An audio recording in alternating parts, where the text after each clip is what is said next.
रसूलिही मुहम्मदिन सल्लल्लाहु अलैहि वसल्लम। इन्नल्लाह व मलाइकतहु युसल्लूना अलन नबी या अय्युहल्लज़ीना आमनू सल्लू अलैहि वसल्लिमू तस्लीमा। सब साथी दिल जी मोहब्बत सां दुरूद शरीफ पढ़ो। अल्लाहुम्मा सल्लि अला सय्यिदिना व मौलाना मुहम्मद व अला आलि मुहम्मद व अंज़िलहुल मक़अदल मुक़र्रब इंदक यौमल क़ियामह। अल्लाहुम्मा सल्लि अला सय्यिदिना व मौलाना मुहम्मद अदद खल्क़िक व रिज़ा नफ्सिक व ज़िनत अर्शिक व मिदाद कलिमातिक। अज़ीज़ानी गिरामी, सूरतुल मुरसलात जे ॿिए रुकूअ मां चंद आयतूं अवां जे साम्हूं तिलावत थियूं आहिनि। रब तबारक व तआला मूंखे सही सही सम्झाइण जी तौफ़ीक़ अता फ़रमाए ऐं रब तबारक व तआला तव्हांखे सम्झण जी तौफ़ीक़ मूंखे ऐं सभिनी खे अमल जी तौफ़ीक़ अता फ़रमाए।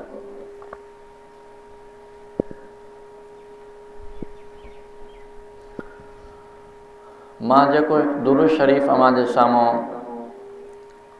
पढ़ियो हुयुसि, इन दुरूद जे बाबति हदीस पाक में ईंदो आहे, जेकॾहिं को माण्हू इहो दुरूद शरीफ़ पढ़े थो, अल्लाहुम्मा सल्लि अला मुहम्मद व अला आलि मुहम्मद व अंज़िलहुल मक़अदल मुक़र्रब इंदक यौमल क़ियामह, इन शख़्स जे मथां रसूल अकरम सल्लल्लाहु अलैहि वसल्लम जी सिफ़ारिश वाजिब थी वञे। त गोया कि जेकॾहिं को माण्हू इहो दुरूद शरीफ़ पढ़े थो, क़यामत जे ॾींहुं मुस्तफ़ा करीम सल्लल्लाहु अलैहि वसल्लम जन उन जी सिफ़ारिश कंदा। दुरूद शरीफ़ जी कसरत तमामु हिकिड़ी बहितर शइ आहे।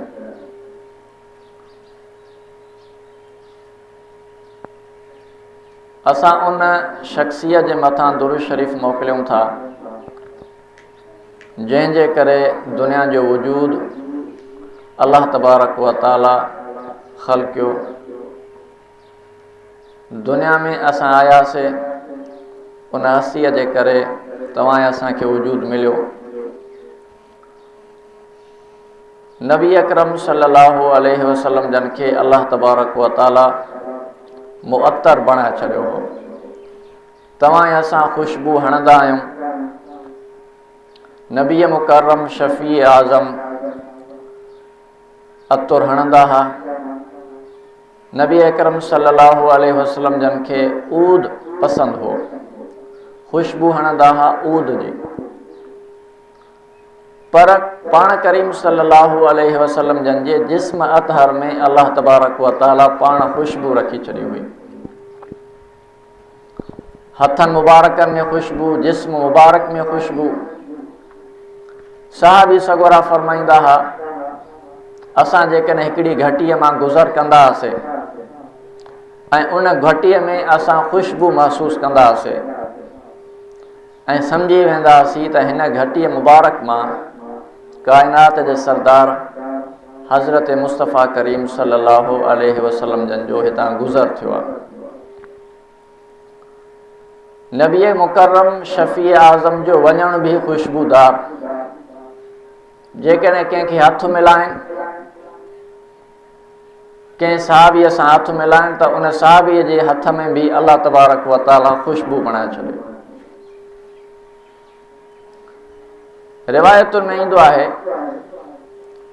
नबी अकरम सल्लल्लाहु अलैहि वसल्लम जन ॿारड़नि ते शफ़क़त जो हथु घुमाईंदा हुआ।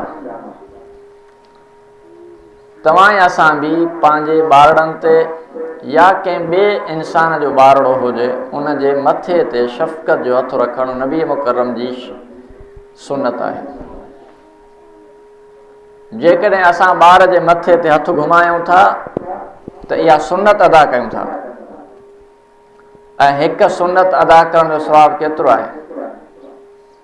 गोया कि हिकिड़ो 100 शहीद माण्हू थी वञनि, हेॾां हिकिड़ो माण्हू नबी मुकरम जी हिकिड़ी सुन्नत अदा करे थो, अलाह हुनखे एॾो सवाबु ॾिए थो। 100 माण्हू जिहाद फी सबीलिल्लाह में शहीद थी वञनि ऐं हेॾां हिकिड़ो माण्हू सिर्फ़ु सुन्नत अदा करे थो, हुनखे एॾो सवाबु मिले थो। जेकॾहिं को ॿार असांजे साम्हूं अचे थो ऐं असां हुनजे मथे ते हथु घुमायूं था, त असांजे हथ जे हेठां ॿारड़े जा जेके वार असांजे हथनि हेठों आया, नबी मुकरम सल्लल्लाहु अलैहि वसल्लम जी हिकिड़ी हदीस मुबारक आहे, अल्लाह तबारक व तआला उन माण्हूअ जा ओतिरा गुनाह थो बख़्शे छॾे जेतिरा इन हथ घुमाइण में ॿार जा वार हिन जे हथ जे हेठों आया हुआ। सिर्फ़ु ईअं हथु घुमायोसीं, हाणे ख़बर न आहे त इन ॿार जे मथे ते केतिरा वार आहिनि, अंदाज़ो लॻाए सघिजे थो त असांजा केतिरा ई गुनाह हुजनि, अलाह इन ॿार जे हथ घुमाइण जे करे असांजा गुनाह थो बख़्शे छॾे। त नबी मुकरम सल्लल्लाहु अलैहि वसल्लम जन ॿारनि जे मथां हथु घुमाईंदा हुआ शफ़क़त जो, ऐं जिन ॿारनि ते हथु घुमायो वञे, ॿिया ॿार उहे हुजनि जंहिंजे मथां नबी मुकरम जो हथु न घुमायो वियो हो, उन्हनि सभिनी ॿारनि खे जेकॾहिं कतार में विहाइजे त उहो ॿार जंहिंजे मथे मुबारक ते नबी मुकरम सल्लल्लाहु अलैहि वसल्लम जो हथु घुमियो हो, उन हथ घुमाइण जे करे ॿार जे मथे में बि ख़ुशबू हूंदी हुई ऐं हफ़्ते हफ़्ते ताईं ख़ुशबू ख़तमु न थींदी हुई।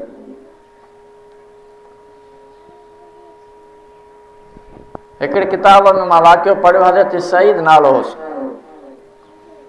उहो दुरूद शरीफ़ पढ़ंदो हो। उनजी आदत थियल हुई त मां हेतिरा दफ़ा दुरूद शरीफ़ पढ़ी पोइ सुम्हंदुसि।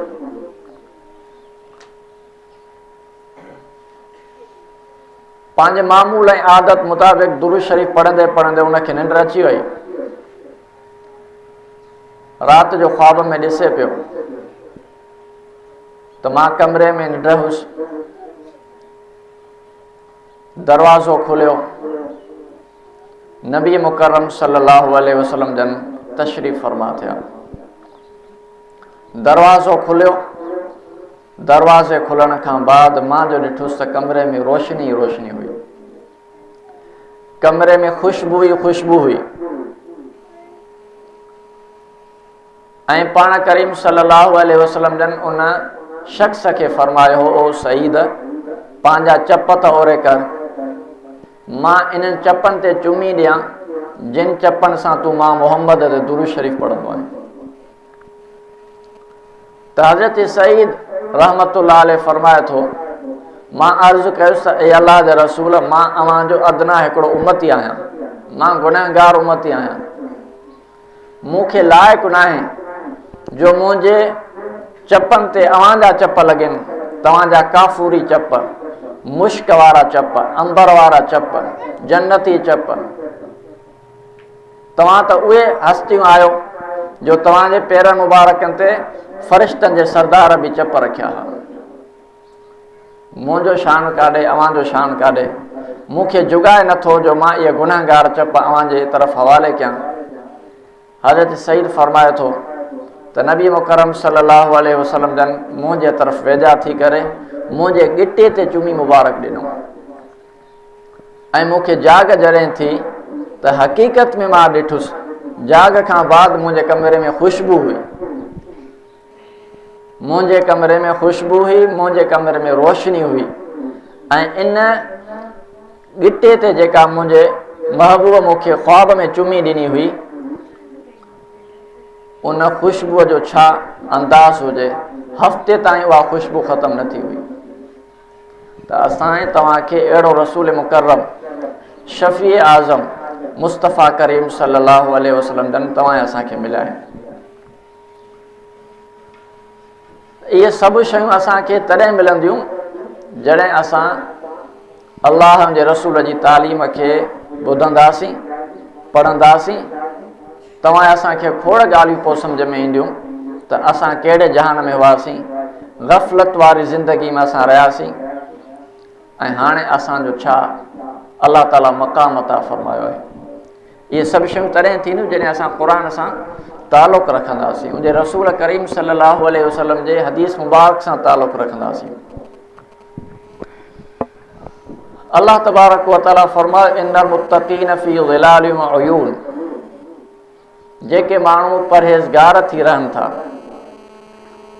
इहे क़यामत जे ॾींहुं अल्लाह जे अर्श जे पाछे में हूंदा, व उयूनिन ऐं चश्मनि में हूंदा। हदीस मुबारक में ईंदो आहे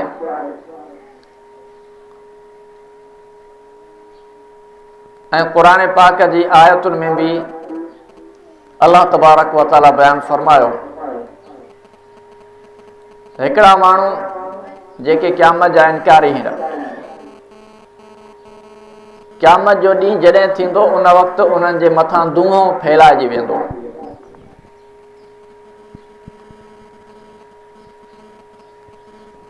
उन धुएं में जीअं असां तव्हां ॾिसंदा आहियूं धुओं ॿरे थो, मथे उभिरे थो पियो धुओं, त असांखे कुझु न कुझु छांव ईंदी आहे, तपश घटिजी वेंदी आहे। पर अल्लाह तबारक व तआला फरमाए थो जेके माण्हू दुनिया में रही करे क़यामत जा इनकारी थी विया हुआ उन जे लाइ इहो अज़ाब हूंदो। इंतलिक़ू इला ज़िल्लिन ज़ी सलास शुअब ला ज़लीलिन वला युग़नी मिनल लहब कअन्नहा तरमी बिशररिन कल क़स्र।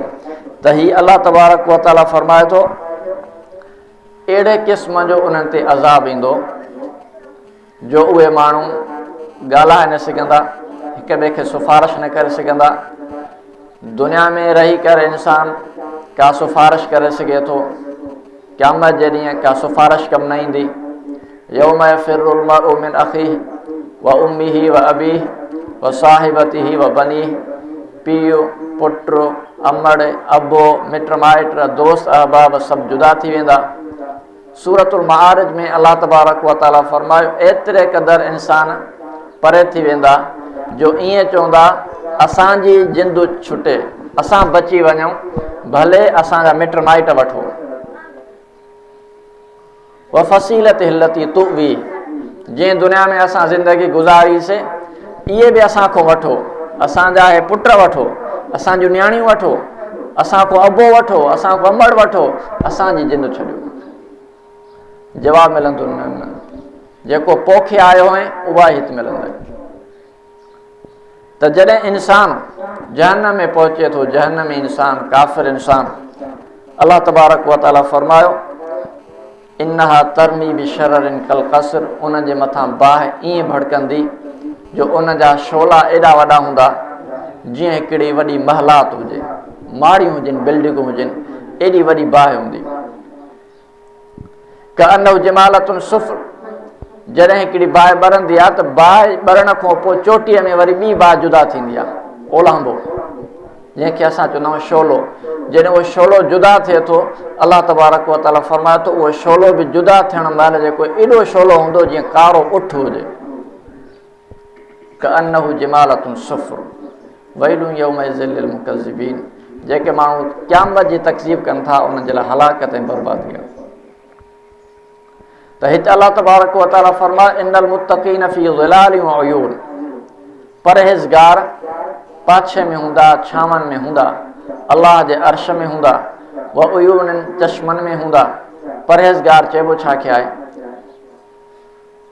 हिकिड़े साहबी ॿिए साहबीअ खां पुछा फरमाई मूंखे ॿुधाए त तक़वा छा आहे, परहेज़गारी छा आहे?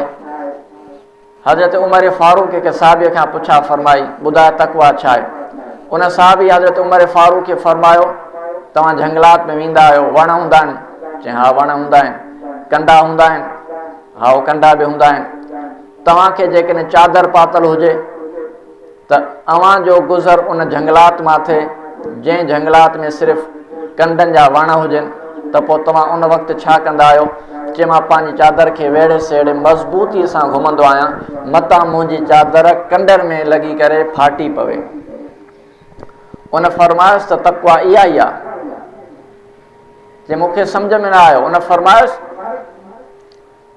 त गुनाह हिकिड़ा कंडा आहिनि, जॾहिं इंसान इन गुनाहनि वारे रस्ते ते हले थो पियो त पंहिंजे जिस्म खे पंहिंजी जान खे गुनाहनि खां बचाए।